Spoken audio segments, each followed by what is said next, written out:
Hey there, welcome to Arena on a Budget. I'm 2D, and I'm going to show you a sweet deck you can build with just a few wild cards using some of the newest cards from Theros Beyond Death. So to me, one of the most fun effects in Magic is doubling. Cards like Doubling Season, or cards like Panharmonicon, cards that double effects or double counters or let you just multiply the effects of your deck are really fun. They tend to turn cards that are just pretty good and you want to play anyway into like just a deck, right? Like you just have an engine built off of repeating these effects more times than they're kind of meant to on the card's face. So Panharmonicon's not in standard right now, but we do have something pretty close with Nightmare Shepherd.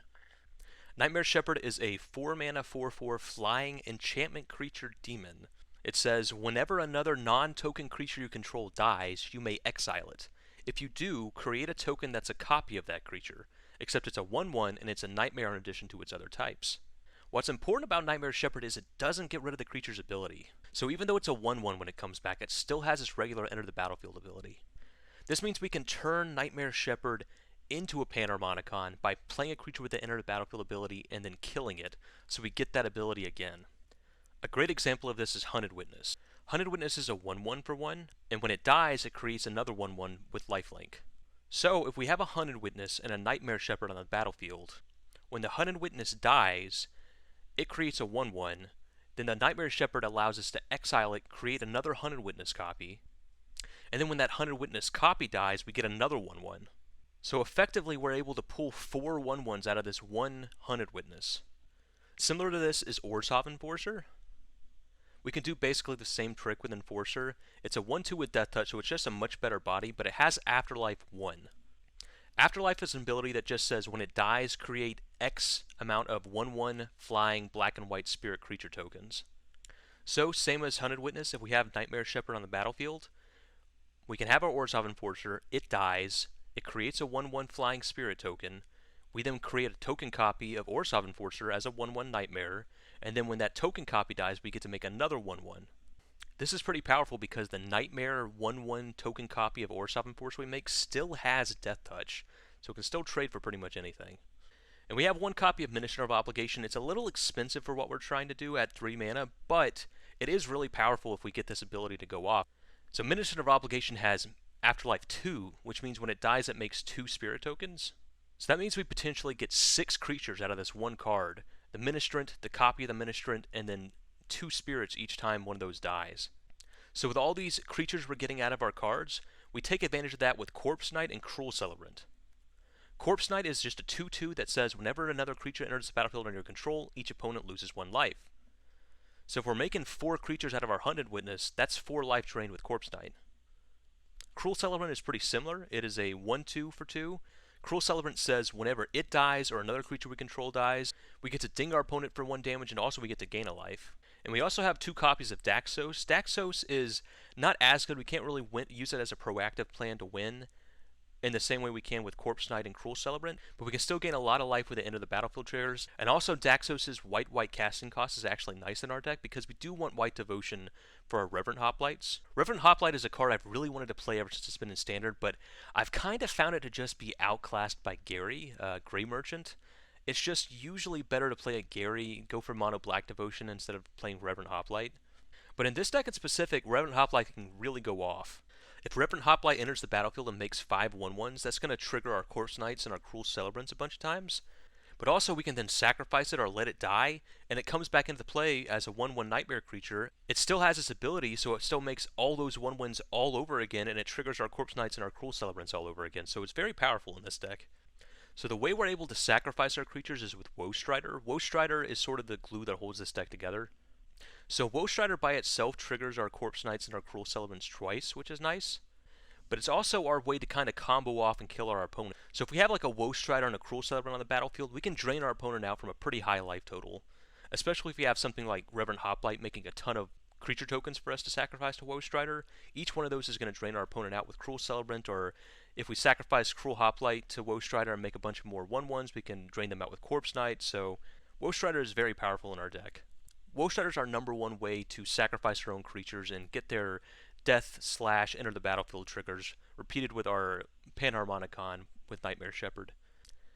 And then we're running 1 copy of Shadow the Sky. Shadow the Sky kind of fulfills the same purpose of Woe Strider. We kind of build up a big board. We have a Nightmare Shepherd on the battlefield and a bunch of creatures, and when we play Shatter the Sky, one, we get to draw a card because we control a Nightmare Shepherd, which is a creature with 4 or more power, so we get to draw a card off our own Shatter the Sky, which is pretty nice.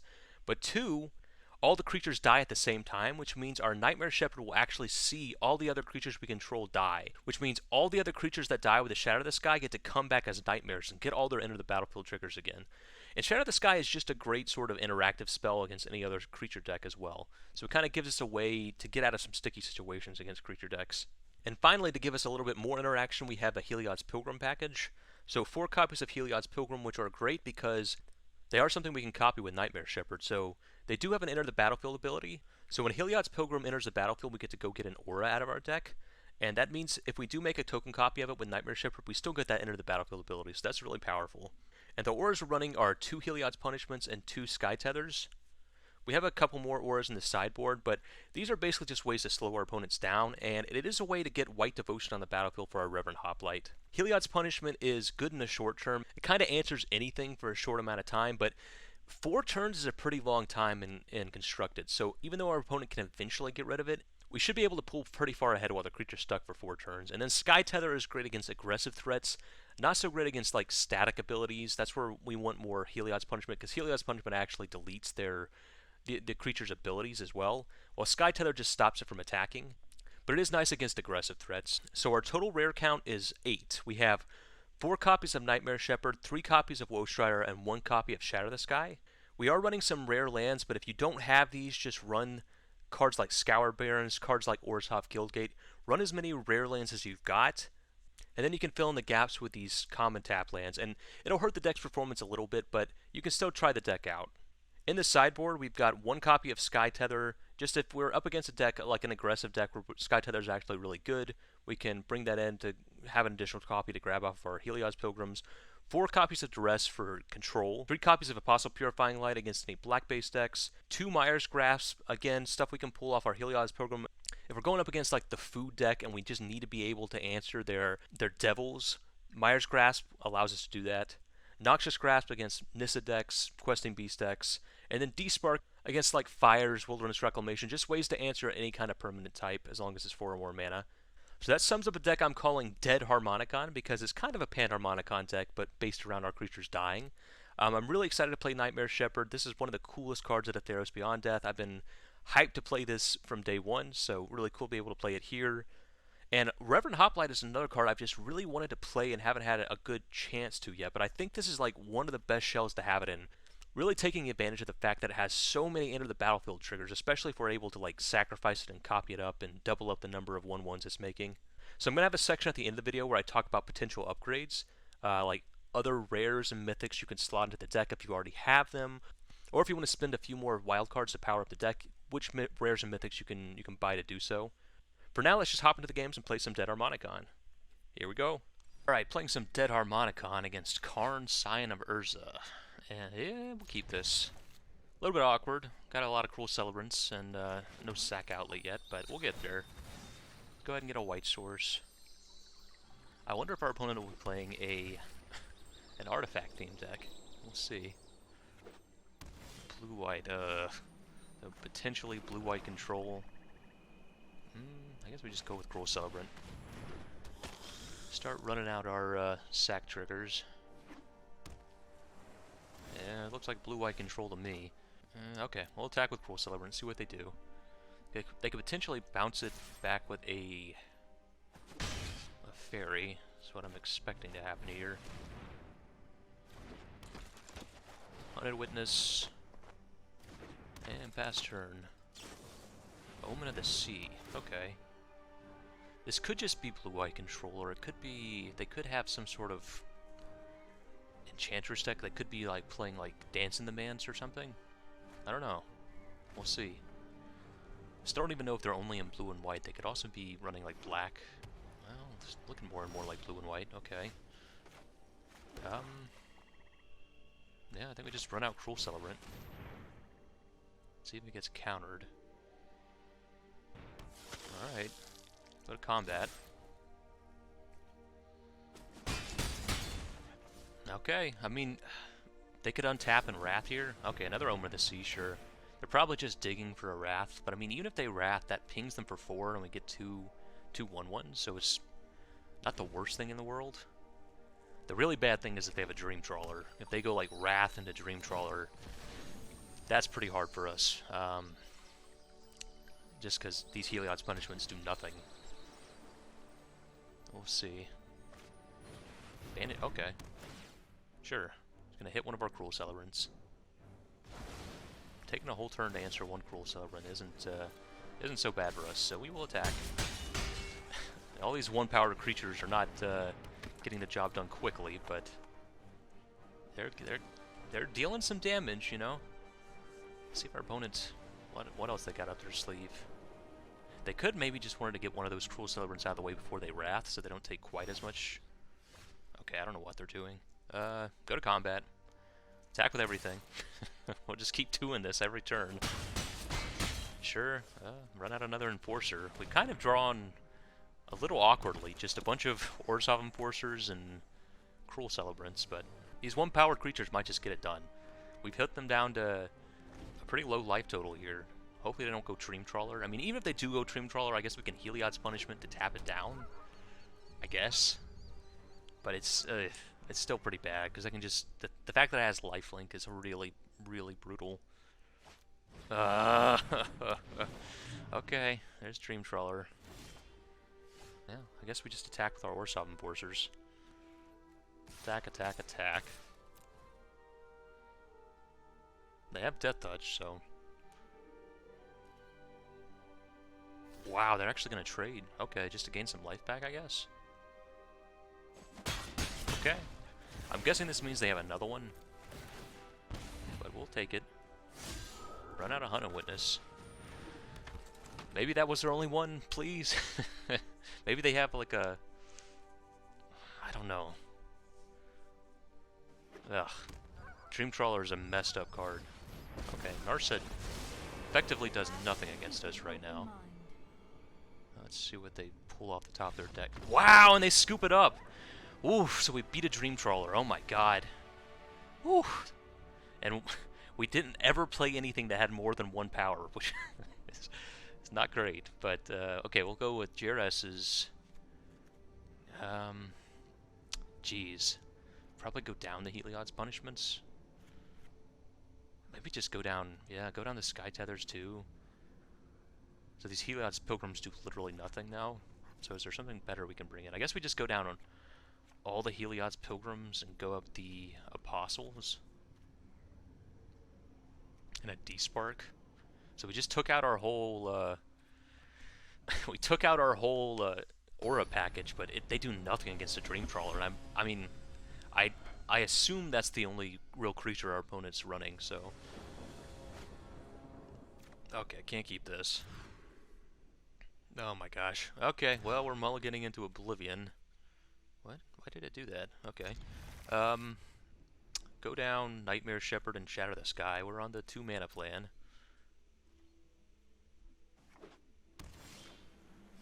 Yeah, it's gonna be hard to win this one with just 2 or down 2 cards. Control decks are all about resources, right? It's all about exchanging 1-for-1s until you can resolve your card draw spells or your really powerful bombs. Well, that's an unfortunate draw. So it's going down 2 cards is just exactly where they want to be. It's basically they don't even need to resolve any card draw, right? They can just 1-for-1 you and already be ahead. And there's a Teferi. It's not good for us. Especially because we don't have a 1-mana play next turn. We're just gonna be doing this. So we'll Corpse Knight, Godless Shrine tapped. Yeah, so our opponent kind of auto won this one. We'll play it out. There's like maybe a 1% chance we win, but yeah, just the way we had to pay our tribute to the luck gods this time. Unfortunately. Okay. Oh. We'll go to combat. Attack with Corpse Knight. Omens of the Sea, sure. 2 to the top, not a good sign. Yeah, this one's looking pretty over. We will Daxos, Cruel Celebrant, and proceed to lose to a Wrath. No way around it, though. Can't just not play any cards, so it is what it is. Maybe we'll get lucky next time and they'll have to go down to 5. Okay. Yeah, I mean, our opponent, the problem is they can Wrath at instant speed with this Teferi. So, which is, I imagine what's going to happen right here. Yep, instant speed Wrath. And a bunch of triggers. None of those are going to help us beat a Teferi, though, so we will Duress. And scoop this game. We can't beat that hand. We cannot beat that hand. Especially down 2 cards. So, alright. And do we want to change anything? No, I still think maybe Noxious Grasp is worth it. Maybe go down to D-Spark, go up Noxious Grasps to deal with Teferi. Yeah, that seems like a good idea. And go down a Obligation and run it like that. Alright, we'll play first against Karn, Cyanoburza, and we will keep this. It's not perfect, but it is okay. So we will play Hunted Witness. Next turn we can Duress. Try to snipe a... Okay, we'll get this Scoured Barrens out of the way. Duress our opponent. What is the most important thing for us to take here? They don't have any blue mana. Interesting. They have a Birth. Birth is the only card they can play right now, but it is also the weakest card in their hand. Do we just... We just take the Birth? I think so. We could also take the Omen. I think we take the Birth. See if we can... That buys them a lot of time by gaining them 2 life and also giving them a blocker. So if we can just sort of cause them a lot of trouble before they're able to find their mana, maybe that's the best option. I mean, they're 2 blue mana away from this Narset or this Absorb, so okay, they're probably just gonna hit us with the Field of Ruin here to get a blue source. I mean, if they went if they're just gonna go runner on lands, there's not a lot we can do. We will run out this Nightmare Shepherd to, you know, offset the Shatter the Sky. We do get to bring both these creatures back if they shatter them, bring them back as nightmares. And we get to draw a card because Nightmare Shepherd has 4 power. But, I mean, if they just untap here and play a land in Wrath, that's not good for us. On the positive side, if they don't go runner on lands and we get to even have 1 more turn before they Wrath, we can run out this Reverend Hoplite, which should be good. Come on. Okay, great. So now they're getting their land drop, setting up for the turn after this, but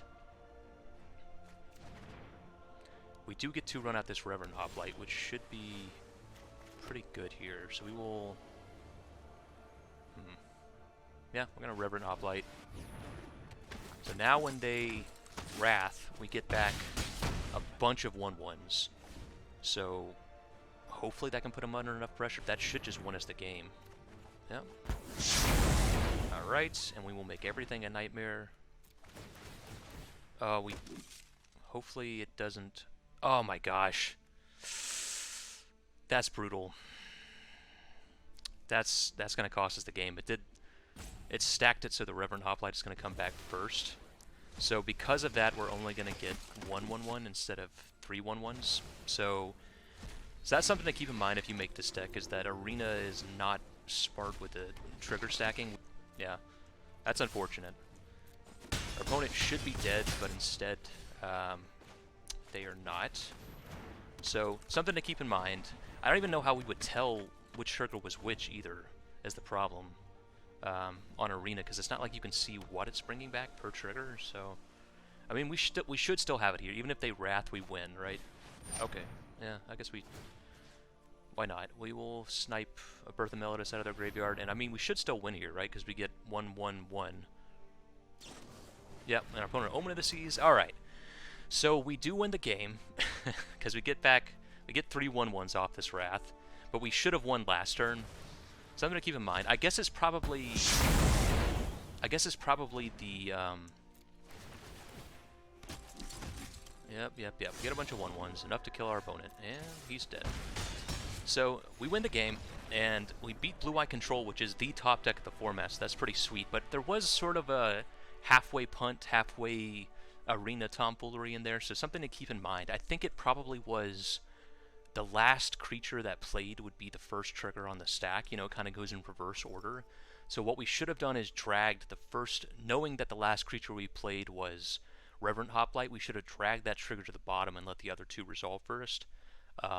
So something to keep in mind. It's just the first time I ran into it, so I didn't think to do it. But if you decide to play this deck in Arena, I think it's probably reverse time stamped, right? It's whichever one you played last will be on the top of the stack, and then reverse order from there. So that way you can stack them how you want them to.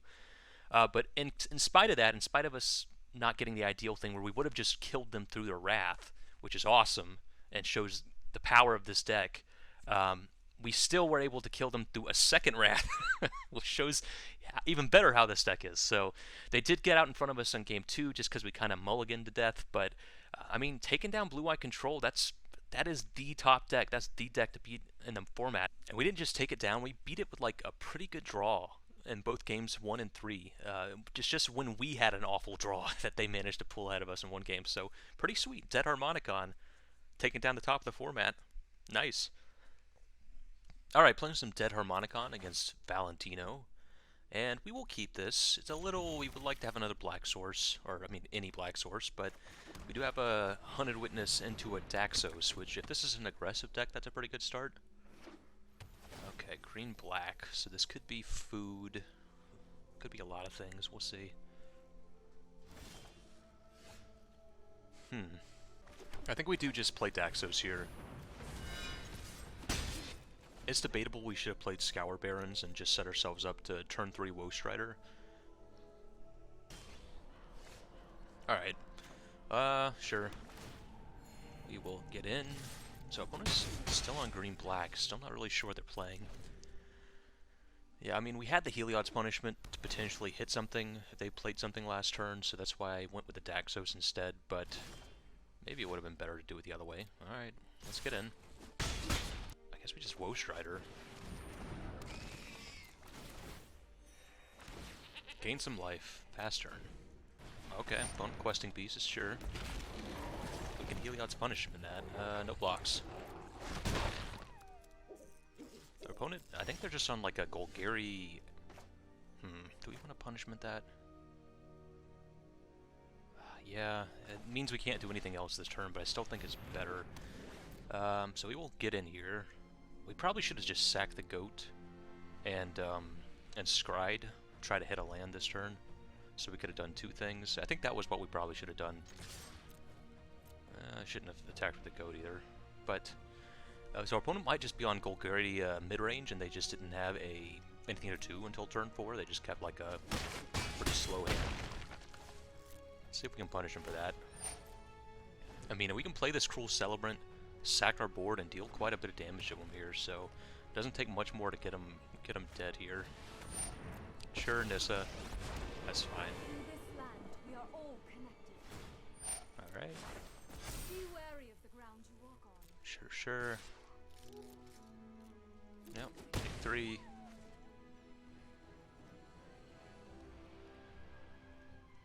Alright. Temple of Silence, let's see. Cruel Celebrant. Gain some life. So let's see, if we attack with everything and they block with the Woe Strider, I don't think we can quite win just yet. So what we're going to do is just play Temple of Silence. Definitely keep the Cruel Celebrant. That will undoubtedly let us win the game next turn. So we will go to combat, attack our opponent. See what our opponent does.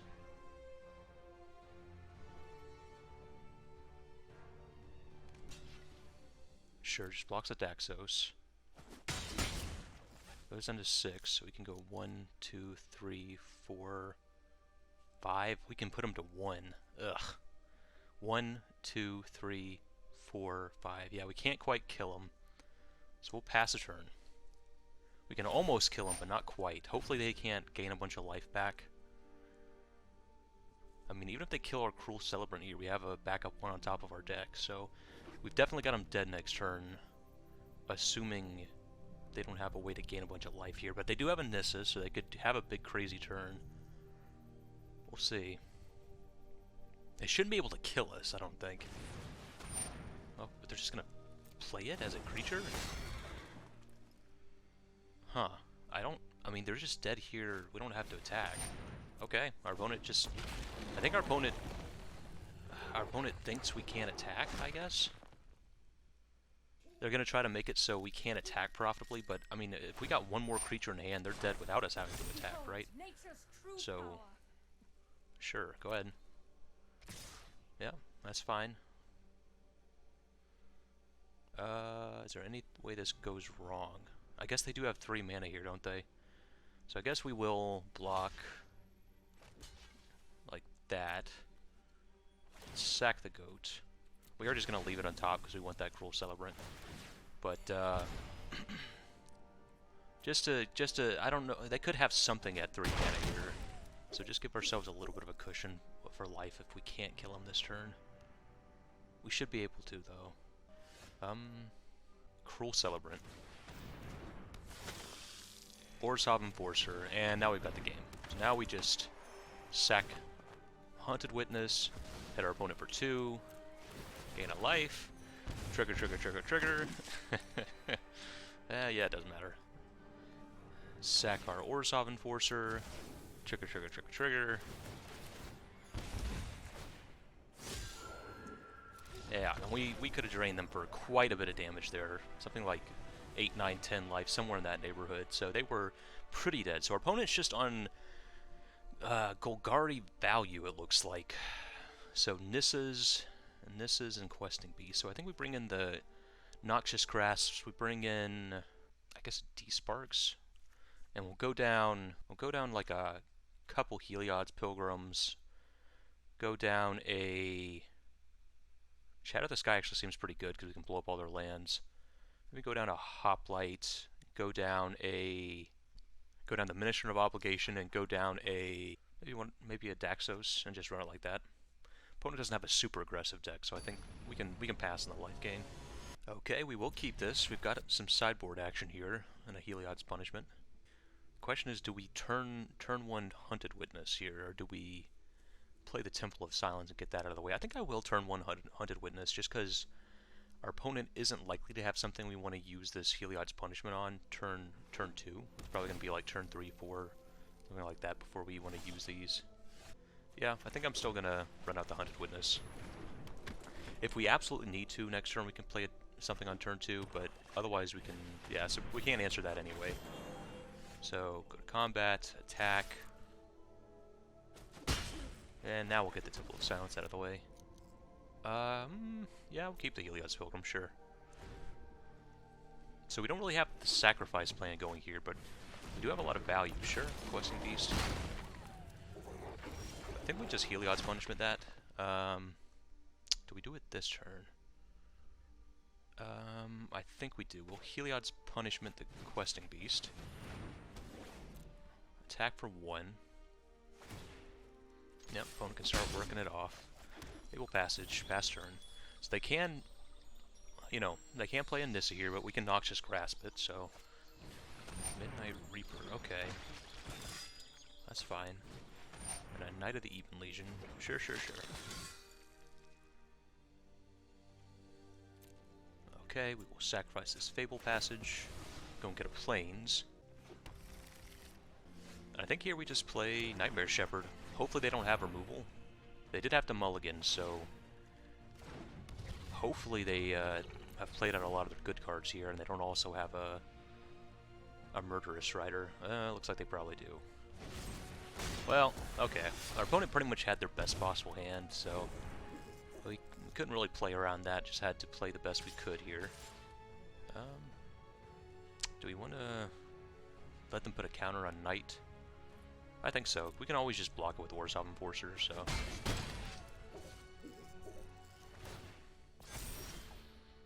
Sky Tether's not bad. That can answer the questing beast pretty much permanently. I think here we will Orzhoven Forcer, Heliod's Pilgrim, go and get a Heliod's Punishment, and pass turn. You know what, we will attack here, sure. Attack with Hunted Witness. Pass turn. Okay, we will trade with the Midnight Reaper here. Sure. Sky Detective can also take care of the Knight, so we don't have to really worry about that thing getting out of control. We can just Noxious Grasp the Questing Beast if we want to. Paradise Druid, sure. But they did struggle on hitting their land drops. They got pretty much all the action they wanted, but that was the one upside. So here I think we just Sky Tether the Knight.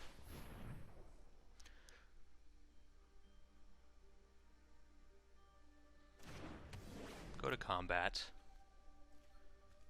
Attack and attack. Yeah.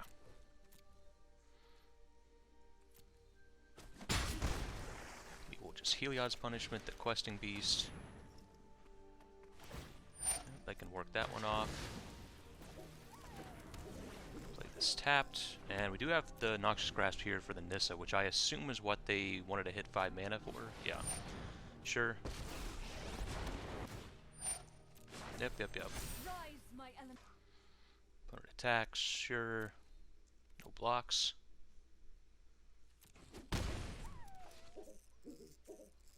And we will Noxious Grasp the Nissa. Oh, D-Spark is a little annoying. But I guess if they have another Nissa, that's good. Do we want to leave our creatures back to block the swamp? I think, yes, we do. So, we'll just hold back here. Plan on blocking the swamp with everything, because it probably means they just can't attack unless they draw another land here, but they probably want to stay at 5 mana. So I imagine they won't attack, but we'll see. Another Nissa, sure. We do have a D-Spark for that, luckily. Sure, they untap that land. Let's see if they attack with it. Wow, okay. Sure, we will block, and block. They get to kill 2, but we do get to kill their land, and I mean they're pretty starved on land. Sure, they're just gonna kill the 2 1 toughness creatures. That's fine. Make a 1/1. D-Spark the Nissa.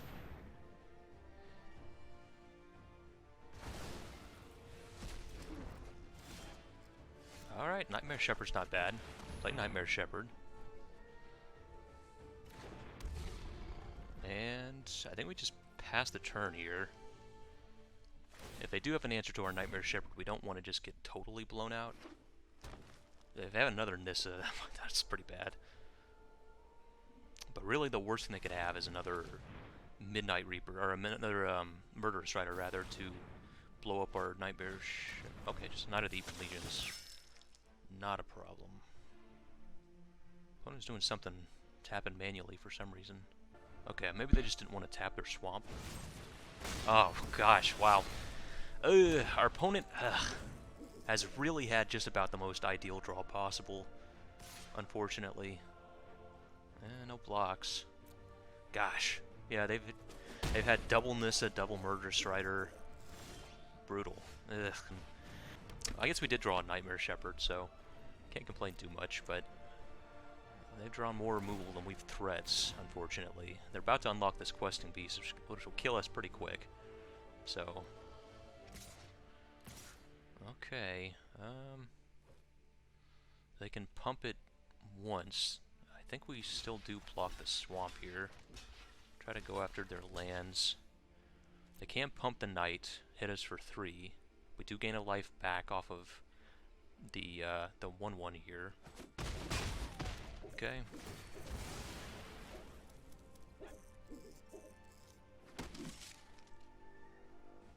Problem is this Questing Beast is just going to kill us no matter what. Got to draw action here anyway. Alright, we will scoop it up. We are dead to the questing beast. Okay, so we just drew a little bit too many lands there. And I wonder if maybe we should go down on our answers. Seems like, I mean, even if we can, like, answer their Nisses, like, they still get 3/3s out of it, right? So maybe it's just better to maybe go up a couple apostles and go down, like, one of the Noxious Grasps, or go down one of the D-Sparks and go down a Heliod's Punishment, run it like that. Alright, game 3 against Golgari, mid-range, and we'll play first. Yikes, cannot keep this. Just, well, we went from all lands to no lands, so let's go down to 5. Alright, we'll keep this. Pretty brutal, though. What do we want to go down? I guess like a Fabled Passage and a... I guess like an Enforcer. Just hope we can draw some sacrifice energies to make these worth it. I don't think we can keep the land. Even though we're going to eventually need it, but I think we're going to have to try to function as best we can off of... Okay. Corpse Knight. We can go Corpse Knight into Corpse Knight into Cruel Celebrant. Just have a bunch of drain on the board. Sure, Paradise Druid. Okay. This isn't the worst, I mean, from where we started. Yeah, we'll attack. I'm going to trade the Paradise Druid, that's fine. We would love to draw a land, because then we can go Cruel Celebrant and Sky Tether, plus the turn after that we can go Woe Strider and just have a pretty sizable board with a lot of damage. See what they do. They could start questing Beasting. Maybe an Arcbow Venture, okay. Civilization. Well, I mean, they can kill one of our Corpse Knights, but then we get to kill their Vivian. Okay, they're just gonna grow their Paradise Druid. Stomping time. So I think we will attack the Vivian. Can't quite kill it, unfortunately. You were lucky to get that close. I think we'll just Woe Strider this turn. Burn our opponent for a lot of damage. And pass turn. Next turn we can Cruel Celebrant and Sky Tether. And I think we're just on the Drain 'em Out plan. We could try to go after the Vivian, potentially. Depends on what they do here. Obviously it's just going to put some counters on Paradise Druid, but that's fine. Yep. We're fit enough to survive. They got 5 mana, so there's a lot they can do. Wow, they just scoop it up. I think they were screwed. I think they were mana screwed. They just had only one black source. So I think we just had too much pressure on the board there. I mean, they didn't see the Cruel Celebrant. With the Cruel Celebrant, we were going to drain them down to 11. We were going to be able to, at any point, sack to drain them for 4 more down to 7. And with the Sky Tether, we should be able to stop them from killing us anytime soon. And we were going to be able to get the Vivian off the board with our 2/2s here, and even if they block one, we kill the Vivian, so we were in pretty good shape there. So we took down this kind of like mono-mythic green-black deck with our little budget Dead-harmonicon deck, so sweet. Fun game. Alright, playing against Zibzub, so we'll play first, and yeah, I mean, it isn't the best hand ever, but we do have Cruel Celebrant and Nightmare Shepherd, and hopefully if we can draw a few more payoffs, we should be in good shape. Okay, green-blue, so this could be ramp, could be flash, could be just generic good stuff. Well, there's a sacrifice, alright. Yeah, I think we just run out the Cruel Celebrant. We can go Cruel Celebrant into Woe Strider and the Nightmare Shepherd, that's a pretty good curve. Alright, looks like our opponent is on flash. I guess we do just attack in. I mean, if they want to trade... Okay, so probably going to get countered here. I think we run out this Ministrant. This is brutal. So blue-green... Oh, wow, Growth Spiral, sure. The thing with blue-green flash is you can't just not play things like you typically do against, like, counterspell decks. If you're just like, I don't want to let them counter, I'll just not do anything this turn. They Growth Spiral, you know, they ramp. So you have to kind of just play into their counters, run them out of resources, and hope you come out on top, as at least the way that seems to work for me. So I don't know, your mileage may vary, but that's what I found. Okay, this might not be a blue-green flash. It might just be blue-green good stuff, Sultai maybe? Still don't really know. This could be, I mean, the deck that won the Pro Tour is what I'm thinking of. Like, this looks blue-green, but maybe it's just blue-green ramp. Sure. But here we will just Nightmare Shepherd. Attack with the boys. Pass turn. I mean, if we untap next turn and go Orzhov Enforcer, Woe Strider, that is a lot of damage with this Cruel Celebrant. We'll see. See what they got. If they just got a Nissa here, I'm feeling pretty good about things. I guess they could. Oh, whoa! Oh, this is Team of Reclamation. I see. All right. Okay. This is a little scary because they can't untap the breeding pool. Yeah. Yeah, I guess we just attack with Nightmare Shepherd. Hopefully they don't have a bounce spell. We're just gonna go after our opponent because we have them so close to dead here. Okay, then we will Orzhov Enforcer, try to bait out a counterspell. Alright, Woe Strider. And let's see if we've got it here. We got a lot of damage. Oh, come on. 2-mana counter.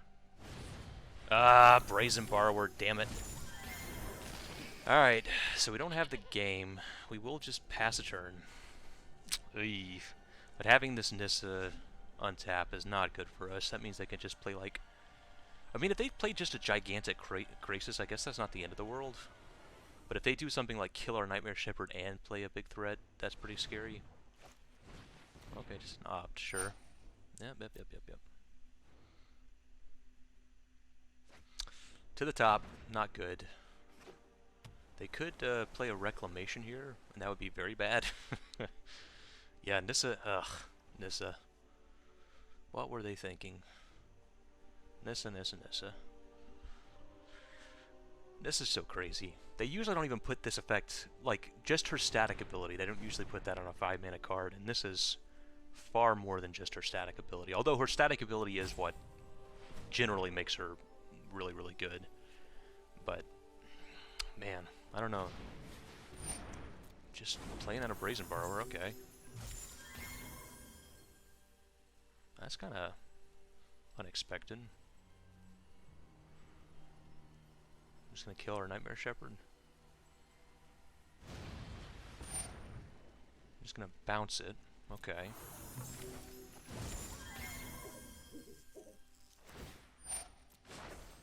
The land fights for us. Ah, Wilderness Wreck. Okay, well, all we can do is hope they don't have a counterspell. Yeah. Ugh. What do we do? Yeah, we're just gonna run out Nightmare Shepherd, hope they don't have a counterspell. Well, they didn't. Okay. Play Hunter Witness. They are keeping us from killing them. Do they have another Brazen Borrower? Oh my god, I think they do. They just drew mono Brazen Borrowers. Okay. We'll pass turn. We've got them dead to rights. If we can ever resolve, if we can ever just like play a normal turn, we should have them dead, but another Brazen Borrower, yeah, we'll let it resolve. Yep. Run out the Brazen Borrowers. They do have a lot of damage in the air now. Hopefully that's all they've got. Hopefully they don't have, I mean, they've had triple Brazen Borrowers, Wilderness Wreck, Nissa, so maybe we would really don't want to see... Okay. Behold, nature's true power. We really don't want to see Invention to kill our Nightmare Shepherd, whatever that card's called, the X spell that lets you draw cards too. That would be the worst. That is the worst. Okay. They have had everything they've needed. Let's see if we can come back on them. Alright. So. Ugh, and Wilderness Wreck means they have a bunch of blockers. Well, we'll do as much as we can here. Ah, we can't play the Woe Strider and the Cruel Celebrant. Shoot. Let's see. So we can do 1, 2, 3, 4, 5, 6, 7, 8, 9 damage to them. 10. We can do 10. Ugh. We can't quite kill them when they have us dead.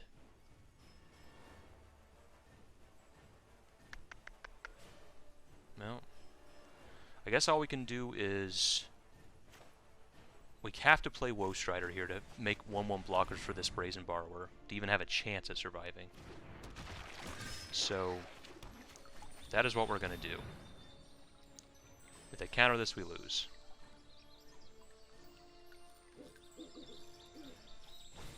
And we lose. Okay. Yep. Okay. So we almost had it there. Our opponent just had triple Brazen Borrower to keep them in the game. If they had missed even one of those Brazen Borrowers, we would have won the game for sure. But they did not. So, our opponent has got a profoundly annoying deck. We'll go up the Noxious Grasps, I guess. I don't even know. Maybe the Duresses? I guess we go up the Duresses, because Duress... no, you know what? Let's go up the Desparks instead. We won't go up the Duresses. Despark answers both Nissa and Wilderness Wreck. Maybe we'll go up 1 Duress. Go down... couple of Pilgrims. Maybe just go down our whole enchantment package. Go up a Duress and an Apostle and run it like that. Our enchantments just aren't very good against what our opponent's trying to do. They're not really creature focused as much as they are, you know, making a million mana focused. It's possible we should have gone on more Duresses. We'll see. I guess we keep this. It's a little awkward. We're not really doing anything, but we have 2 of our sideboard cards, and eventually we get to this Nightmare Shepherd. So, Duress. Dear God. Okay, well, we'll take one of the Scorching Dragonfire. Our opponent's not doing anything either, and they'll have to double Dragonfire our Nightmare Shepherd, right? So, okay, run out the Corpse Knight. I mean, if they spend a Dragonfire on the Corpse Knight, that means we'll have they hopefully won't be able to kill the Nightmare Shepherd. So, and we did draw another Black Source, so we can't complain too much. Yep, opponent just kills it, sure. Pass turn. Alright.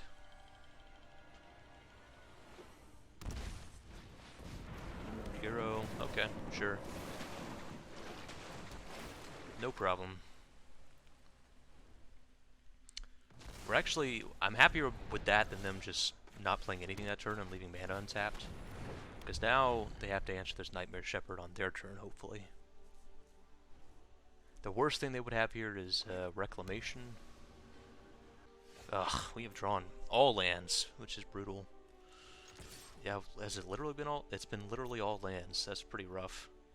Yeah, this hasn't... we haven't had the best luck, unfortunately, this match. Let's see, another Brazen Borrower?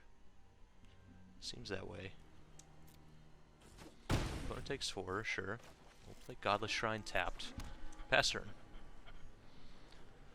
See if we get our Nightmare Shepherd bounced. We do. Sure. We do have the D-Spark, so if they just go Wilderness Wreck here, we can eat it up. Same with Nissa, although they still get a 3/3 out of the deal with Nissa. Okay. They do nothing. Well, I guess we just run out this Nightmare Shepherd, sure. See if it gets countered. Oh, not yet. Alright, run out the Brazen Borrower. Sure. Okay, they play Wilderness Wreck. We will despark that immediately before it goes to their end step and they get a chance to untap.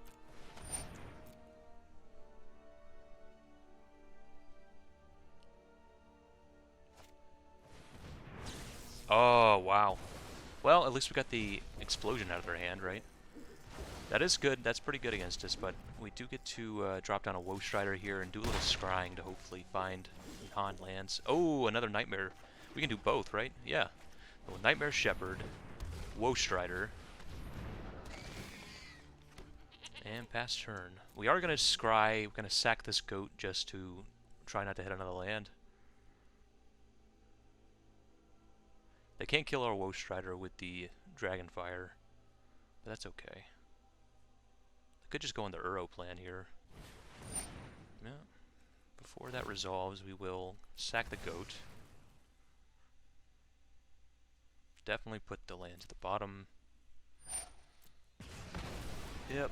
Dragonfire is pretty good, because we could be able to get that back eventually with Escape, but now we cannot. They've almost got enough cards to get back Uro. We will not block, because we don't want to give them that last card for Uro. Alright, we will attack for 4. Play Witness. Pass turn.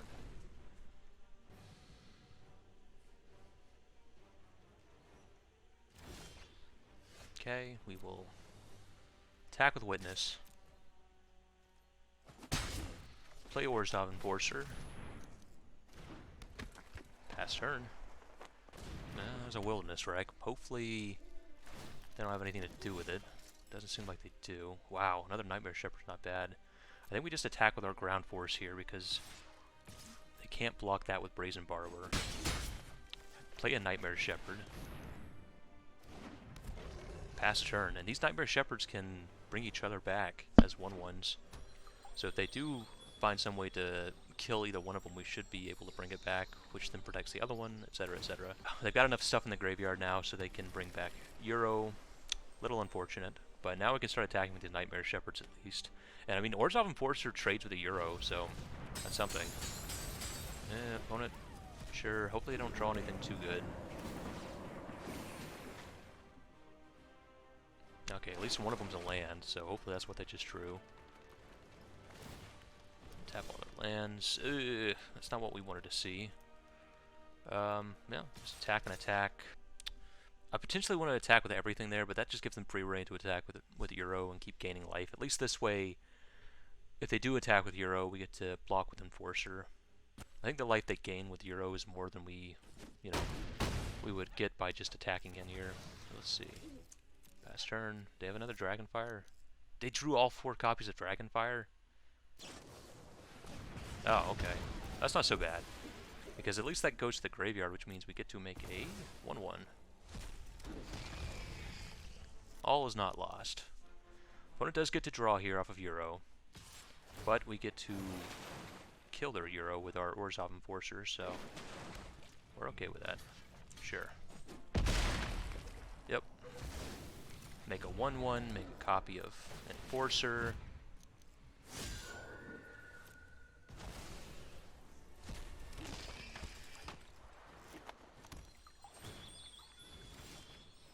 Ugh, we have flooded insanely these games.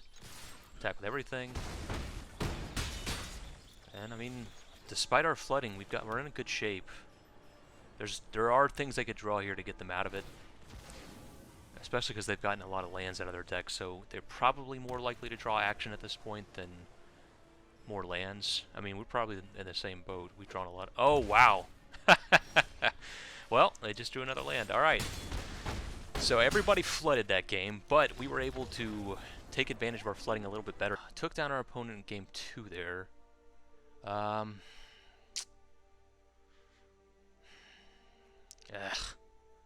Part of me wants to go up Duress. I don't know. I guess we'll go up Duress and go down to Apostle. Apostle's not really doing anything in this deck against this deck anyway, so go up to Duress, run it like that. Alright, last game against Zipzup. Ugh. Can't keep this. Mulligan. Well, okay. Go down to Plains. Hopefully our opponent doesn't have too broken of a hand, because we do not have... We definitely don't, so... go get a Black Source. We may just need to fire this off next turn, because they could potentially go Growth Spiral into Wilderness Wreck here, so I think we have to duress this turn and snipe it out of their hand if we can. Well, I guess they can't now, so... In that case... No, in that case, I guess we run out to Enforcer. And next turn we can Duress and also leave up a Noxious Grasp.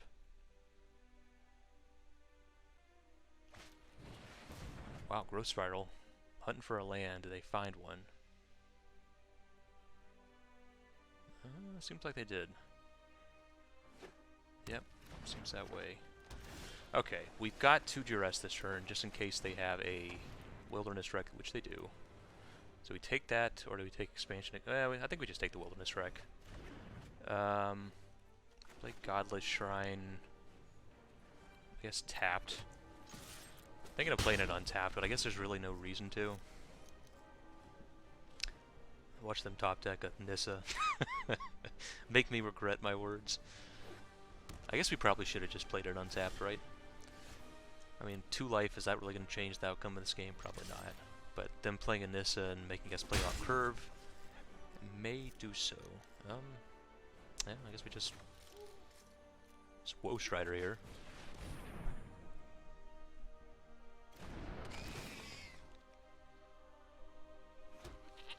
Fable Passage and pass turn. We can sack this goat, try to make sure we don't hit any further lands.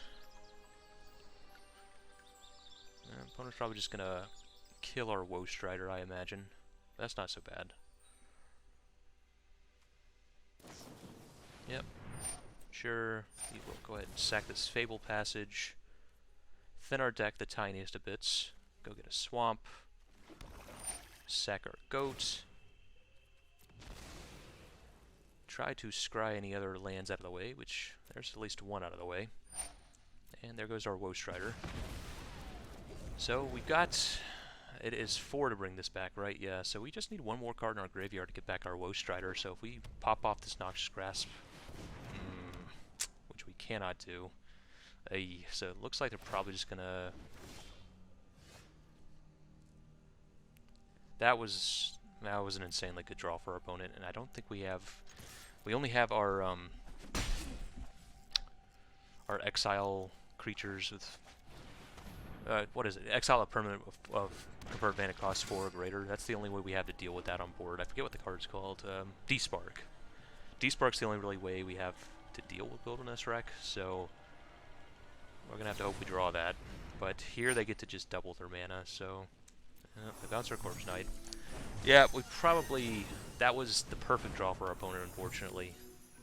They didn't have to dig for it. They didn't have any card draw or anything, so pretty brutal. But they get to just double their mana here with Wilderness Wreck. They get to draw infinite cards with this Explosion, and probably just dome us in the face for a bunch. It's probably better than killing this Orzhov Enforcer. Yeah, sure. Yeah, Wilderness Wreck. I don't know why Wizards likes to make these mana doubling effects suddenly. Yeah, hit us for 10, draw 10 cards. Wilderness Wreck, Fires of Invention, and Nissa. I don't know. Something has gotten into their system where mana doubling for 4 or 5 mana is suddenly okay, and really don't like these cards.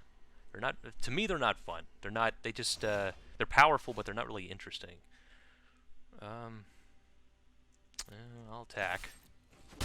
Not looking good here, though. I mean, they have just infinite action, and we've drawn all lands, so probably game, but we'll see. There's a chance they drew 10 lands, right?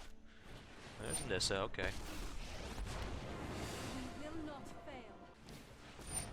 Yep, Noxious Grasp, sure.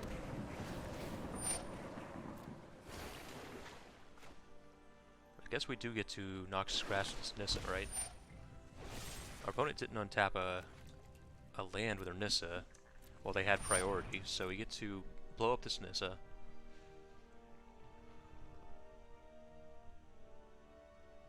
Well, hopefully. If they have a counter, then they just got it all. We waited as long as we possibly could. Okay, just a Growth Spiral, sure. I mean, but they could just, I mean, I don't know. They could just untap and Explosion us here. They didn't discard an Explosion, so we don't know for certain they have it, but they probably do. I mean, drawing 10 cards, they're pretty likely to... Oh, they didn't? Okay. Alright, attack with everything.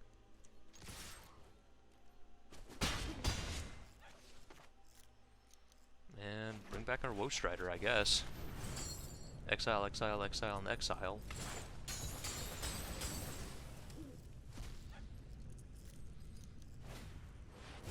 I want to draw some cards. I mean, we're teetering on the edge of death. Like, our opponent's drawing infinite cards, and the second they find a another explosion, they can just dome us in the head for the rest of our life. But what can we do? Nothing we can do about that, right? Scry to the top's not good. I don't think they would scry anything to the top that doesn't kill us here, so we'll see. There's some world where they just didn't hit anything that kills us this turn somehow, and we're able to untap and play a we draw the Cruel Celebrant, play that, play our Reverend Hoplife, and kill our opponent, just drain them out. A world like that exists. I don't know if we're living in it, but in this imaginary world, it would be pretty cool. But Nissa doesn't kill us. Okay. Neither does Wilderness Wreck. Sure. They've got literally infinity mana. They can do whatever they want. Okay, play an Uro. Sure, sure, sure. I wonder why they wouldn't get back the one from their graveyard. They got enough cards for sure. Okay. And we can block the ground, the land, and if they have like they do have like those Chandra Pyro Helixes, so I guess potentially they could. Maybe we should have just blocked with a Woe Strider.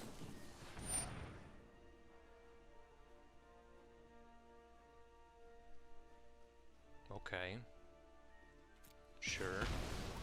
We'll let them kill their own land.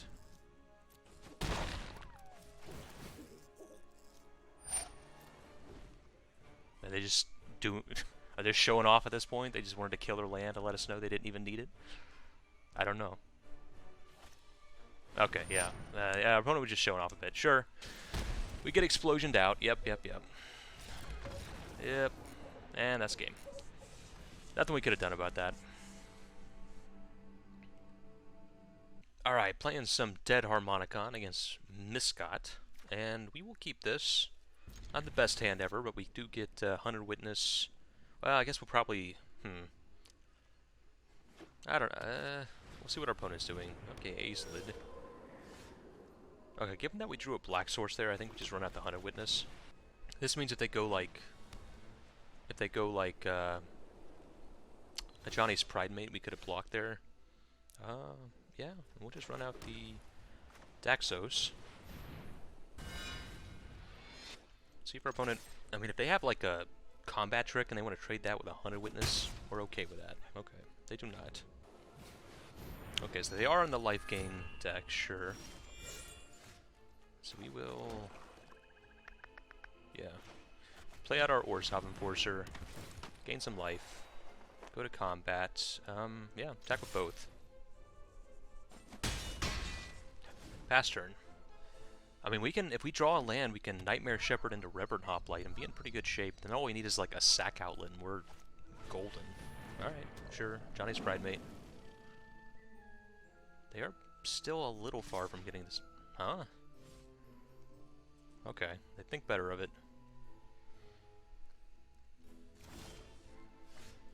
Okay, I think we do go Fable Passage, play Swamp, play Nightmare Shepherd, gain some life, and yeah, we will just attack with these two. I mean, if they die, if there's some sort of combat trickery and they die, we at least get them back with Nightmare Shepherd. Okay, they don't even die. Let's see what our opponent's got. So this is... And in case you haven't figured it out yet, this is the mono-white life gain deck. Okay, we do turn on the Heliod. Yep, opponent just gains a bunch of life. Sure, sure, sure, but we can kill this Ajani. So we're not too worried. Opponent's probably just gonna get in for 5-year, I imagine. Oh, okay. Not even with the Heliod? Wow, okay. And we will block there.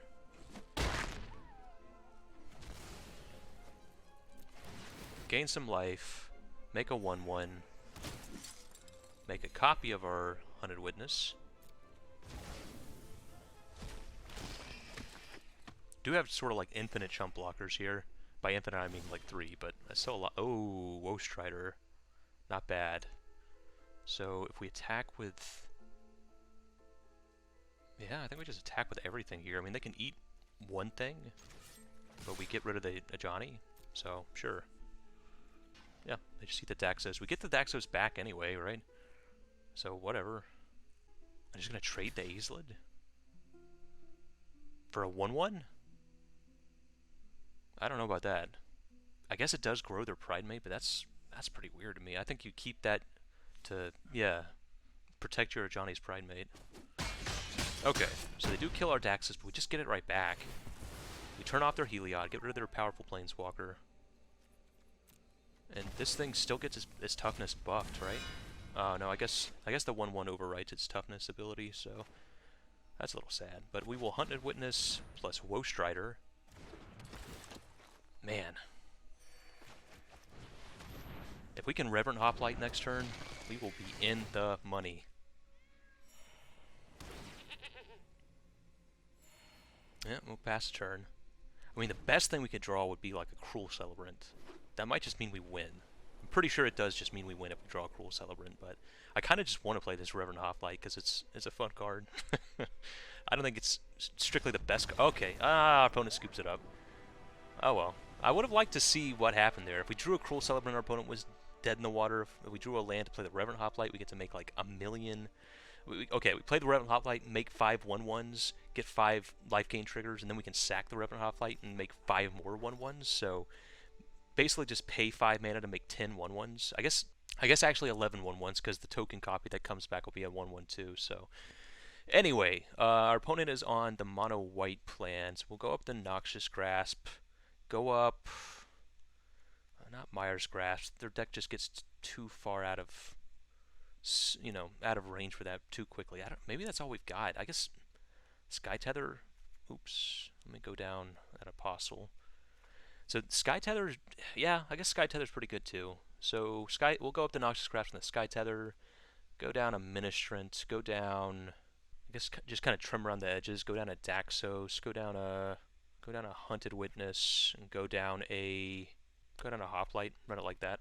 Alright, game 2 against Mono White Life Gain, and we just got a million billion answers in hand. Azelid's a little unfortunate, because Azelid turns off those answers. Well, I guess we just play this Godless Shrine tapped.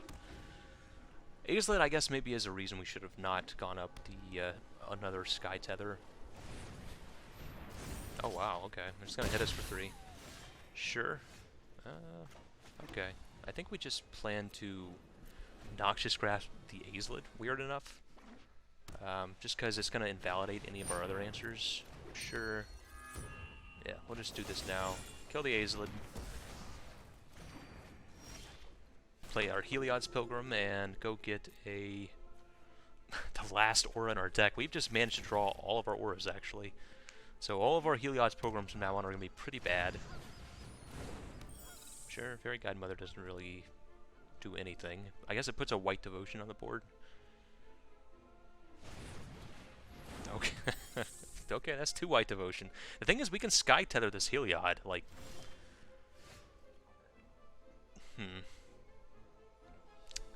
Well... I guess we do that. We will Sky Tether this Fairy Godmother. If they try to use Heliod to put lifelink on the other one, we can blow it up with Noxious Grasp. Otherwise, we can just start Sky Tethering things. There's a Johnny. Alright, we'll probably have to kill that. See what they do with it. Okay.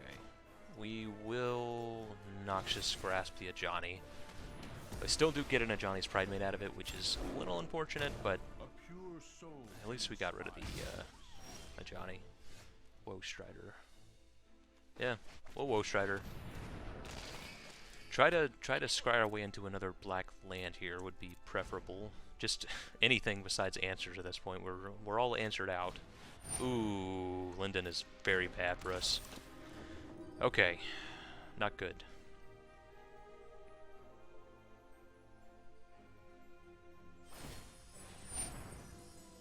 Yeah, things are about to get bad for us here. They get to gain just a crap load of life. Which means they get to put a crap load of counters on their stuff. We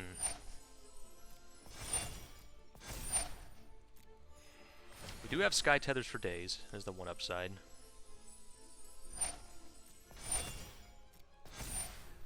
Yeah, gain another life, put a bunch of more they're just going all in on this Pride Mate, it looks like. Alright, we will block the Pride Mate. Take 5. Sack the goat. We will keep a swamp. This is going to be our turn of just answering our opponent's threats. We're not going to play this Nightmare Shepherd just yet. Yeah, our opponent gets more +1/+1 counter. Sure. Alright.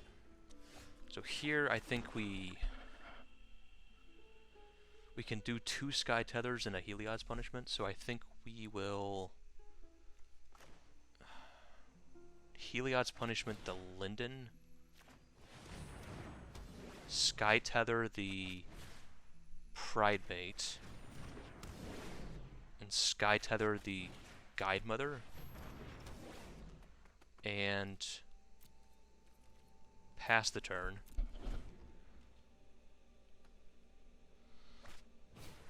There's a Healer's Hawk. Okay. Unbreakable formation, but most of their stuff can't do anything. So in the short term, that's okay. In the long term, this Heliod's going to be a problem. No blocks. Take 5 more.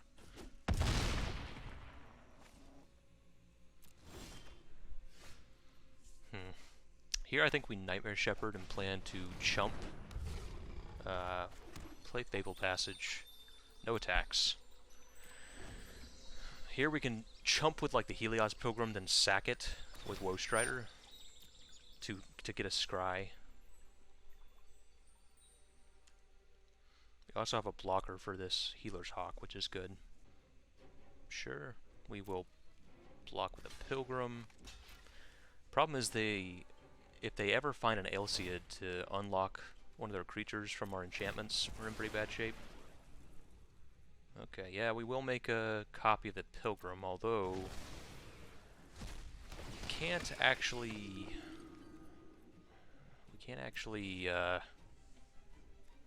put this at the bottom. We don't actually have any more auras to get, so a little unfortunate. Yeah, we're in pretty bad shape here. I think we need like a Wrath, I guess. Do we just start scrying for a Wrath? I think we'll give it one more turn. Oh my god. Pilgrim is the worst. Okay, yeah. Put the punishment on Heliod.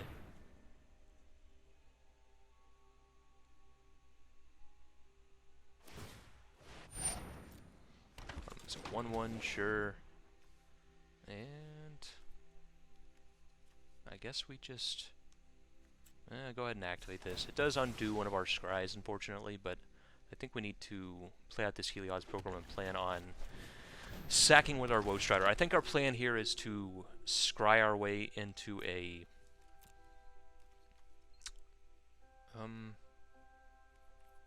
scry our way into a Wrath, I think, is the only way we survive here.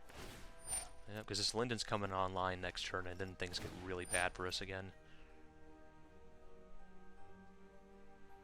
I guess not immediately bad, so it's not like we just die if we don't find a removal spell next turn, but not good either. Yeah, no, she doesn't have any abilities thanks to Heliod's Punishment. He was thinking he'd get a Life Drain trigger off that, but he does not. So we just eat up his 1/1 for free, which is good. Yeah, a little oopsie. Here, yeah, I think I just start going. We got 3 scries here. I think get that out of the way. I think it's Wrath or Bust. Sacrifice Heliod's Pilgrim.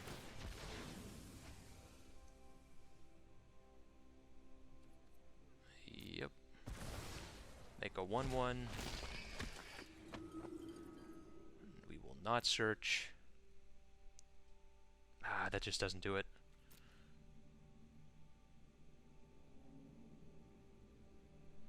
Sacrifice the 1/1. No. Alright. We dug as much as we could. I don't think we sacrificed our Nightmare Shepherd. Well, another Nightmare Shepherd, but our opponent does unlock their Linden here. I guess that, I mean, but they still have to unlock their Heliod before it gets really bad, so I guess we should have attacked there, actually. Yeah, that was a little bit of a mistake not to attack. Oh well. Another Healer's Hawk, sure. Linden is unlocked. Heliod is not too far away. There's some flavor for you. Heliod working off his punishment. He's been a bad boy. Come on, Wrath. Wrath would be so good here. Well, okay. Hoplite does give us chump blockers forever. For the rest of infinity, right? Because we have all these auras attached to our opponent's creatures, get 5 1/1s. No attacks. So that's something. That means we can go scrying with this Woe Strider again. So we can scry 5 cards deep. And again, if we find a Wrath, we're in pretty good shape here, I think. Next turn, we're in pretty bad shape. So I am going to scry pretty aggressively here. No Temple. Sacrifice another one.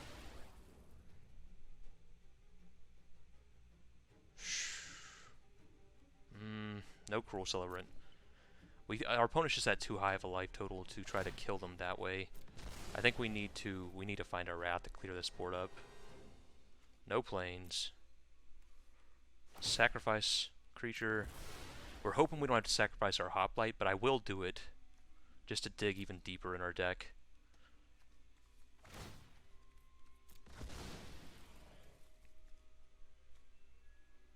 No Pilgrim. Yeah, here we go. Sacrificing the Hoplite. Make a copy of the Hoplite. We would have liked to keep that for after the Wrath so we could have a little more action on board, but we're gonna keep going here. Pilgrim to the bottom.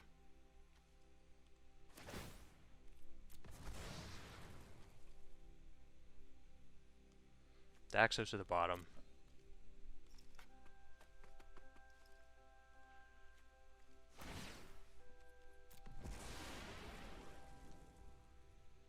Planes at the bottom. I think this has to be the right move. I don't think we win this game without a Wrath. But I mean, we're digging like 15 cards deep here, but that still might not be enough. We only have 1 Wrath in our deck. It is a rare. Oh, there it is. Okay. Okay. Thank God. Alright. We will draw our Shadow the Sky here, and we'll go to combat. Attack and attack.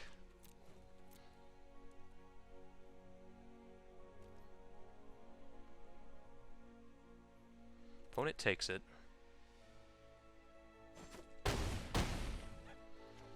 Go to our main phase 2 and shatter the sky. Whew.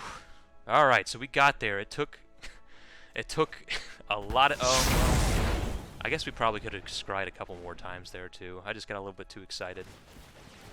Our Nightmare Shepherds do get to bring back each other, which is nice.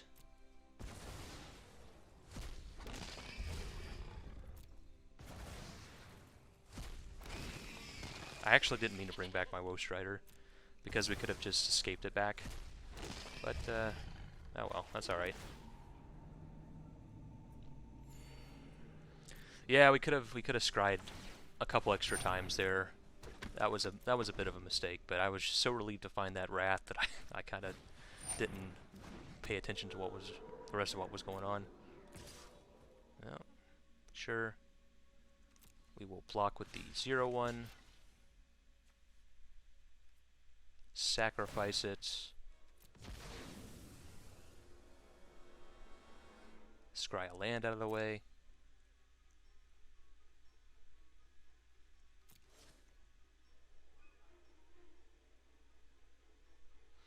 And luckily, our Heliod's Punishment did actually take away the indestructibility of that Heliod as well. Okay, Corpse Knight's not bad. So I think we go to its combat. Attack for 2 in the air. Yep. Play Corpse Knight. Want to make some 1/1, sure. Ah, but we have a 2/2. What do you say about that, opponent? This is some high power level magic going on here. Okay. Sure. Yep, we will block. Opponent gets in for 2.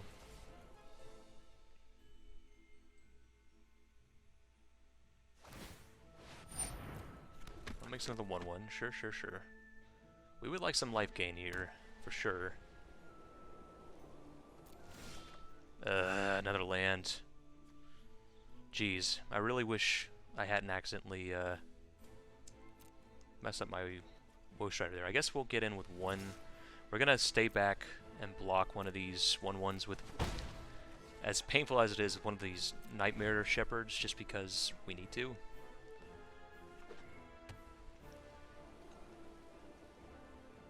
Opponent's getting pretty close to... Okay, we're not just dead, but we are not in great shape. Do we just take it? Okay. What we do here is block and block. We're actually gonna block and block. Yeah. Just so we'll have 2 blockers for this Fairy Guide Mother.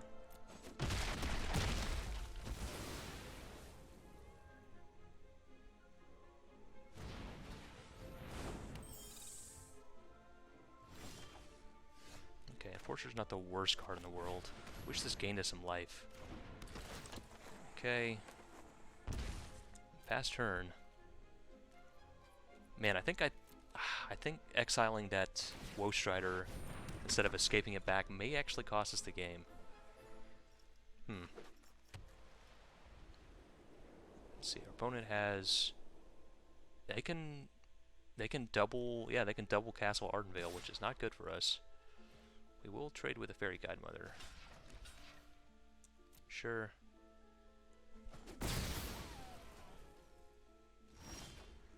Woe Strider's really good. Okay.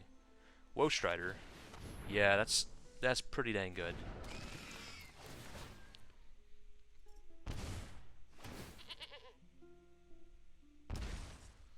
Attack our opponent. Okay, now we're going to try to kill our opponent.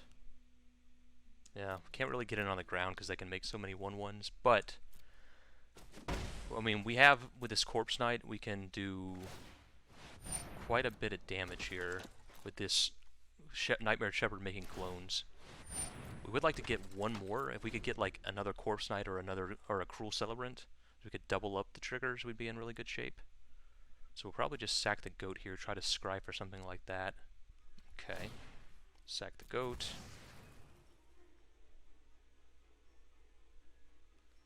Not Fable Passage. Alright, go to our turn. Ugh, against all odds, we have drawn just infinity lands, unfortunately. So let's see, if our opponent makes 2 more, that'll be 6. Ugh. Yeah, we just have to pass the turn. I think we're just dead here, actually. Man. We have just drawn literally all lands. We were able to dig for our Wrath, but that doesn't help too much if the rest of the cards we draw off the rest of the game are lands. I think we're just dead here. Okay. That doesn't help, for sure. Okay. So we will sacrifice Orzhov Enforcer. Make a copy. But we're just dead, right? Yeah, because we only block 5.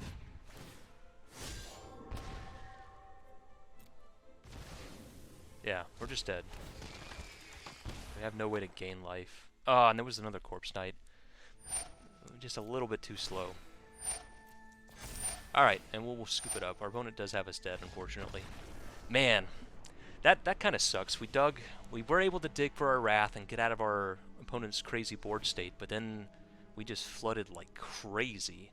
And I think there was a pretty big misplay on my part by accidentally bringing back the Woe Strider. It's just hard to tell what those Nightmare Shepherd triggers are actually going on, you know what I mean? While it's on the stack, you know? So, I mean, I guess that's not... we could have just said no when it was asking us to bring back Woe Strider, so... it's just I should have said no, and I wasn't looking at what we were bringing back, but let's see. Anything else we want to bring in against this deck? I don't think so. Is Mire's Grasp worth it? I'm going to go up to Mire's Grasp, too. That might be a mistake. We might be over sideboarding here, but I think being able to, like, snipe a Linden before it's, you know... They do grow out of our ability to answer it pretty quick, but I think it's worth trying. So we'll go down these two and run it like that. Alright, up against Miscot, and yeah, we'll keep this. Last game against Mono White Life Gain.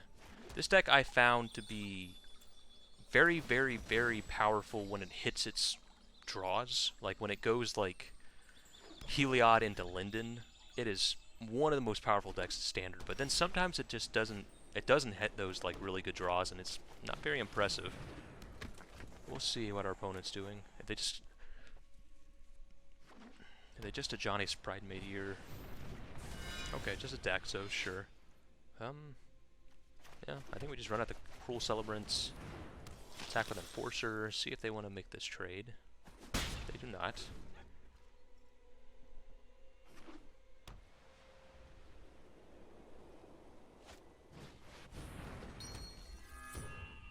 Sure. We can just kill this Daxos with the Mire's Grasp, which is nice.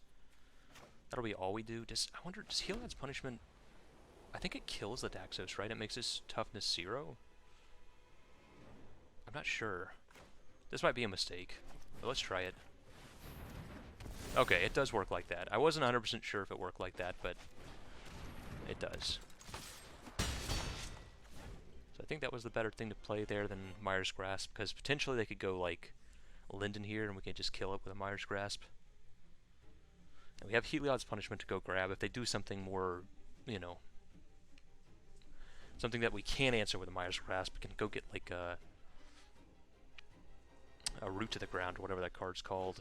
The 1-mana white enchantment with our Heliod's Pilgrim, and also play it next turn.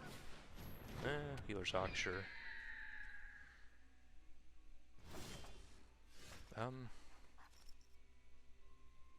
Okay.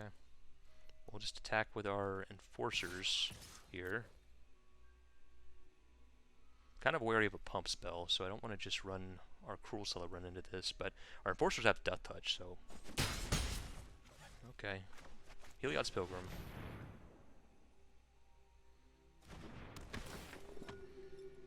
Go and get a Sky Tether, and we'll just slap that Sky Tether on the Healer's Hawk. Take away their life-linking attacker.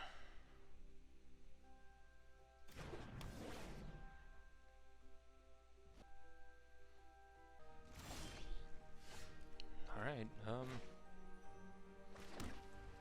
still a little nervous about why they're not doing anything. They could just be making a 1-1 here. Okay, if that's the plan, we're just gonna swing in with all this. They just want to trade their, you know, their Healer's Hawk with the Heliod's Pilgrim. We're okay with that. Okay. Sure. Yeah, okay.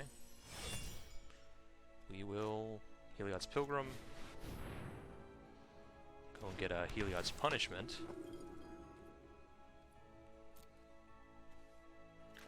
And pass turn. I mean, we got just like a million answers here. Their plan is just to make 1-1s. We're not too worried about that. Okay, there's an Elciad, sure. Probably have to kill that with a Mire's Grasp. Just because, again, it's going to just make our Heliod's Punishment do nothing effectively. So if we got to spend a removal spell, we might as well do it now. Swamp's not what we wanted to see. We will Mire's Grasp Elciad. Alright, Elciad down, and we will attack with everything. Not with our Celebrant. But I mean, if they want to make just another... Okay, they're just going to make another 1-1 and double block something. We are fine with that. Oh, they don't even do that. That's a little concerning. And pass turn. I guess we probably shouldn't have played that Swamp, because now they know they have perfect information. Daxos, okay. Banishing Light on our Cruel Celebrant. Okay. Alright. Not great all in all. Noxious Grasp isn't bad. I think we just Noxious Grasp the Daxos. Go to combat, attack with everything. Yeah, they can double block. Alright, they decide not to, and we'll pass turn. We are still in really bad shape if they top deck a Linden. Okay, Elciad is annoying, but... Okay, well, sure. Fortunately, we just have to Heliod's Punishment this Elciad. But we do get to keep attacking with our Enforcers. Not with our Pilgrims anymore. Man, we would kill for sure, that's fine. Okay. That's fine. Our opponent does gain some life back, which is good for them. Okay, they're only gonna do the 1. Put a +1/+1 counter on the... Sure. On the human. We'll make a 1/1. We do get an attacker in the air this way, which is good. We can keep applying pressure without being stopped by these ground creatures. Hopefully no Linden. Okay, well that just does nothing. Oh, I guess I can go go after this Pilgrim. I don't even think of these Pilgrims as 3-mana creatures. They're 1/2s, so... I guess the biggest thing is that it turns on our opponent's Heliod, which is less than ideal. Okay. Okay. Yeah. We will trade with this 3/3. We'll throw 3 things in front of it, then kill 2 of them. Elspeth Conquers Death is not something I expected to see out of this mono-white life gain deck.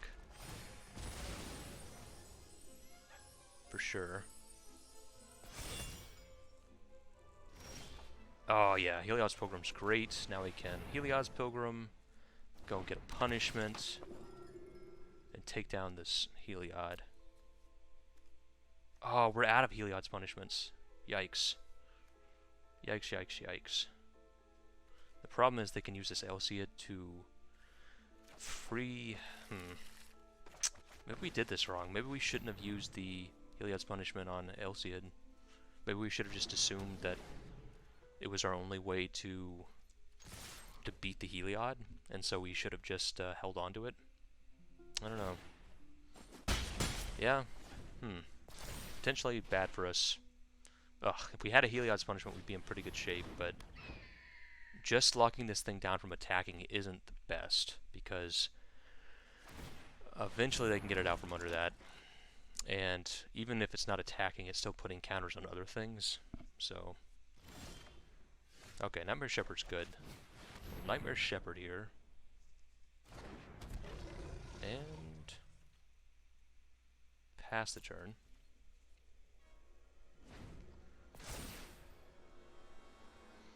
Let's see what they get back. They can get back a Daxos. Yeah, probably a Daxos. Just to start getting the life gain triggers going. Pretty big Daxos, too. The toughness actually matters here because they can... well, that's a pretty good combo, actually. Let's see. We really want to get this Healer's Hawk out of the air. So if we can draw another removal spell for this Healer's Hawk, we'll be pretty happy. Let's see if we can pull that off. Woe Strider. Okay. Woe Strider, not bad. We'll play Woe Strider. Get a 0/1. I guess I attack with Nightmare Shepherd now? Yeah. Attack with Nightmare Shepherd. Hit our opponent for 4. Then I can sacrifice Heliod's Pilgrim. Make a copy of it with Nightmare Shepherd.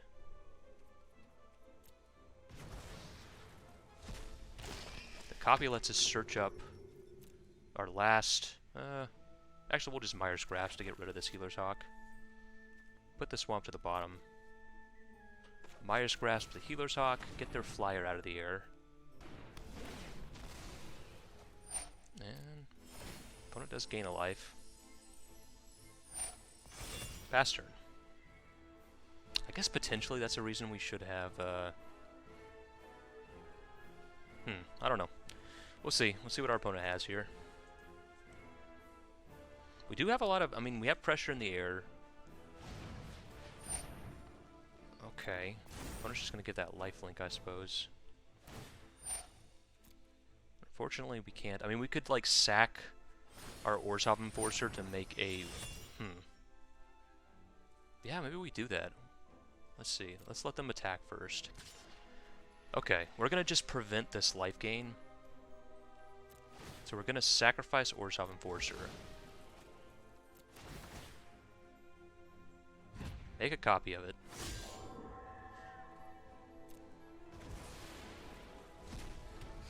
Yeah, we'll keep Sky Tether. No, we don't quite have game. Let's see. Block. Sacrifice this. Maybe we shouldn't have kept Sky Tether. I don't know.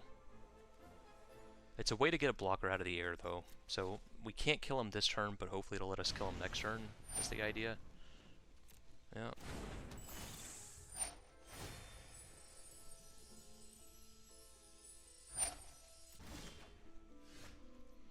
Okay, we will...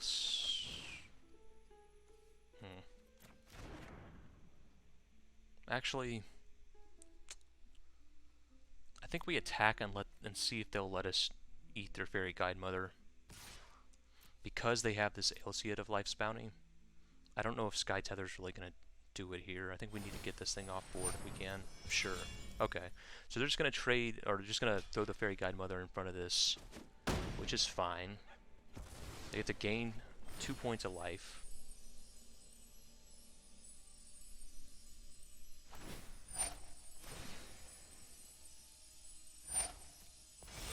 Just growing their 1/1, sure. And we will pass the turn. Yeah, I think keeping the Sky Tether was probably a mistake. With the Alseid at 1 counter, it's actually not that great. Yeah, opponent's gaining some life, sure. They don't have anything in the air, though, so that is the one upside. Hopefully, okay, and they don't draw another one. Sure.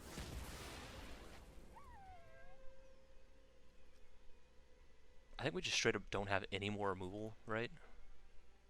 Heliod's Punishment, both Myers Grasps, yeah. So we may just use the Sky Tether on the Alseid because really there's no other reason to use it on anything else. They'll just sack the Alseid anyway. Let's see. I guess they could sack the Alseid to unlock the Heliod though, so then we can have this Sky Tether in reserve. So we'll sacrifice the Goat here. Land at the bottom. And pass turn. Fable Passage. Not what we wanted to see. We will attack with Nightmare Shepherd in the air.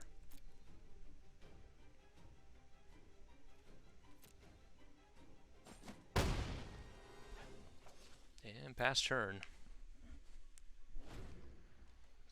Opponent could just sack the Alseid to turn their Heliod on. We'll see. Guess it doesn't really matter. Like, we've got these chump blockers. Wow, that's an unfortunately good draw. Yeah. Sure. We do get to do the same trick to block it with a 1/1 flyer and then sack it. Opponent gives it lifelink. Yeah. We gotta prevent that to have any chance here. Opponent attacks. Okay. So we will sacrifice this thing. They could sacrifice the Elseid to give it protection, so that it can... Okay.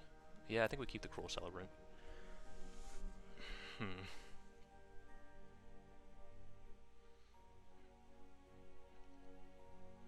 Yeah, so what we do is block, just prevent all the life gain we can. They could give life gain to the 3/3, which looks like they probably will. Yeah, maybe we should have prevented that too. I don't know. Yeah, keep the Cruel Celebrant.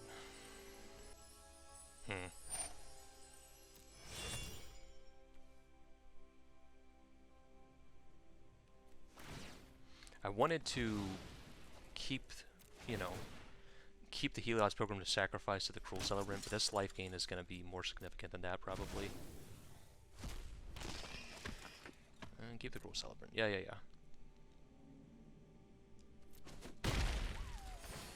Okay, opponent does gain 3 life. Puts it on the Fable, or Fairy Guide Mother.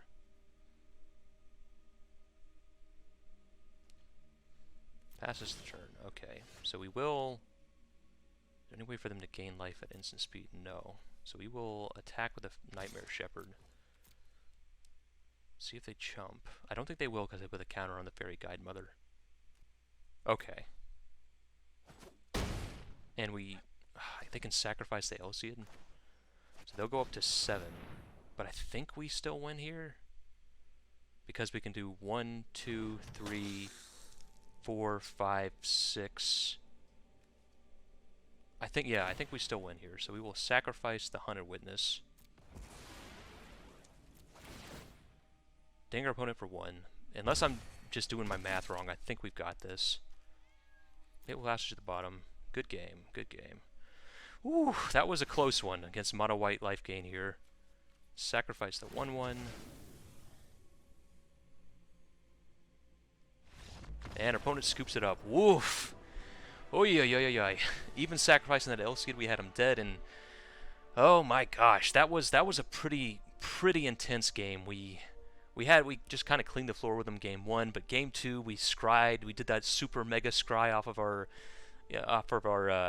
hoplite, but we just weren't able to close it out after we kind of answered their board, and they were able to pull back in with their castles. While we just drew lands and we don't have castles, so we weren't able to use the same benefits. And then game 3, man, this was a close game. We had them close to dead a few times, but then they just had so much, life gain, which is what their deck does. They were able to pull themselves back in over and over, and oof, definitely a grindy one. So took down mono white life gain. Definitely one of the more played decks in the format from what I've seen, and a very scary deck when it gets its combo pieces put together. Not a super consistent deck, but when it hits its Heliod's, it's a pretty scary deck. So wow, yeah, I'm pretty impressed that Dead-harmonicon can take it down. So Dead-harmonicon's a lot of fun. I'm really liking this deck. Sweet. Alright, well, Dead-harmonicon ended up being extremely good. Like, we just kind of dominated a lot of games, and it really felt competitive. Like, we were able to keep up toe-to-toe with some of the strongest decks in Standard, so I was really actually kind of surprised by how well this deck performed. But now we're going to talk about upgrades. These are, if you already have them, you can slot them in. Or if you just want to power up the deck a bit more, because this is a budget deck, we're only running 8 rares, we'll talk about ways you can power it up. And the first way to do that is kind of obvious. We're playing 1 copy of Shadow of the Sky, when maybe we could play like 2 in the main deck and 2 more in the sideboard for, matchups where it's really good. And then we would definitely run 4 copies of Woe Strider in the main deck. This is entirely a budget reason we're running only 3. So if you got a 4th copy of Woe Strider, just throw it in there. It'll make the deck better. So that's kind of the most obvious upgrades you can make. Just any upgrades you can make to like the mana base or to the existing rares in the deck. Just up the number of those will be good. But let's move on to other rares and mythics you can add to the deck potentially. So a card I would love to play in this deck is Charming Prince. Charming Prince is actually my favorite card out of Eldraine. I just adore this card. And it slots in so naturally here. It kind of does the same job as our Nightmare Shepherd, allowing us to blink our creatures to re-get their enter the battlefield abilities. But also it can be used as sort of a kind of doubling effect for our doubling effects. Because if we have a Nightmare Shepherd on the battlefield, we can play Charming Prince, exile another creature, sacrifice Charming Prince, make a Nightmare copy of Charming Prince, exile another creature, and then both those things we exiled come back at the end of the turn. We get both those enter the battlefield abilities again, and then we can sacrifice them again, make more token copies with Nightmare Shepherd, so we could potentially just have a super explosive turn just off of like Charming Prince, Nightmare Shepherd, and some enter the battlefield ability creatures. So would really like to try like a black-white blink slash death deck built around Charming Prince and Nightmare Shepherd. It'd be an interesting way to go, but I don't think you could do it really on a budget, because I think Woe Strider is still an essential part of a deck like that. So we would at least need to be at like 12 rares to run 4 Charming Prince, 4 Woe Striders, and 4 Nightmare Shepherds, but it's a rare I'd at least really like to try, and maybe that's a little bit of personal bias because I just love the card so much, but I would give it a shot, just see how it performs. If instead of focusing on the enter the battlefield side of things, we just wanted to really focus in on the death trigger side of things, which honestly might be the better way to take the deck, we could look at like Tithe Taker and Seraph the Scales. These are just really powerful afterlife cards. Tithe Taker is just a good solid body that can disrupt your opponents, especially against like Control or something where it makes their Wraths cost 1 more mana. That's pretty good. That can really like give us an extra turn to kill our opponent. And Seraph the Scales is just a really powerful card. And the ability to give itself Death Touch is actually pretty good with this plan, because again we plan to eventually like sacrifice it and make a Nightmare token copy of it. So the ability for that Nightmare token copy to give itself Vigilance and Death Touch, so it's still like is this body that our opponent has to worry about instead of just being this 1/1 they don't care about, it's pretty nice. So if we really wanted to just focus in more on the, just getting as many enter the battlefield triggers as we can to benefit off these Corpse Knights and these Cruel Celebrants, maybe we would want to focus in more on just Afterlife. And in that case, Tithe Taker and Seraph the Scales are pretty powerful cards that can kind of outclass these other Afterlife cards we have in our deck. Nightmare Reaper would of course be amazing in this deck, just a natural fit for this deck where we're looking to sacrifice and blow up our own creatures, and etc, etc, etc. To, even just aggressively trade with stuff with Orzhov Enforcer. It's just really nice to be able to refill your hand and add some resiliency to the deck. So Nightmare Reaper definitely has some place in this deck. I don't know the exact number. I don't know if it's just a home run 4 of. That might just be too much in this deck. We might want to focus in more on the 2-drops and maybe just run like 2 of these, maybe 3, to give us a way to kind of dig our way back into the game from a position where we might end up behind. But definitely has some place in this deck, and it's worth experimenting with. And on the enter the battlefield side of things, probably the biggest inclusions would be Cavaliers. So the Black Cavalier and the White Cavalier both have great interactive enter the battlefield abilities. They also have relevant death triggers as well, so that kind of works on both sides of what we're trying to do here in our deck. Cavalier of Light gets to blow up something when it comes in, and also when it dies we can get back one of our auras. And Cavalier of Night, when it enters the battlefield, we get to kill something, and when it dies, we're able to get back a creature with converted mana cost 3 or less from our graveyard. So we could go grab back a Woe Strider, or a Heliod's Pilgrim, or an Orzhov Enforcer, or one of these Corpse Knights or Cruel Celebrants. Anything we kind of need at the moment, we can grab back out of our graveyard. So both of these are really good and kind of fit naturally with our deck, with having both an Enter the Battlefield trigger and also a Death trigger. It just gets all the benefits of Nightmare Shepherd kind of rolled up into one. Finally, like always, if you've got some castles, include them. I think Castle Locthwain might be the one to include here, although it would be nice just to make some 1/1s that we could sacrifice with Castle Ardenvale. Maybe something like a 2/1 split with these. We are a little more white heavy because we have like these Daxoses we want to play on turn 2. We do have a bit more white in our deck than black, so Castle Ardenvale is probably easier to run. So you might want to run a couple Castle Ardenvale, 1 Castle Locthwain, but just something to do with our mana. There were a few times in our games where we just kind of stalled out. We just drew too many lands in a row, and these castles, everybody else is running them, So when other people flood, they have stuff to do, but when we flood, we were just kind of hoping we drew something powerful off the top. And a lot of times we would draw like a Hunted Witness and feel pretty bad about it. So having something to do with our mana is really nice. So if you got these castles, slot them in, and you should be pretty happy with it. So anyway, that's going to wrap up Dead-harmonicon. The deck was a blast to play and really weirdly competitive. Like, these budget decks are always fun and a lot of times pretty powerful, but this one was actually able to like keep toe-to-toe with the top decks of the format, weirdly enough. I would kind of like to explore this archetype a bit more and see if it has some more legs to it when you take it out of a budget sense. But even in this form, it was pretty powerful. Anyway, let me know if you liked budget Dead-harmonicon. This has been 2D. I hope you enjoyed watching, because I sure enjoyed playing, so I'll see you guys next time.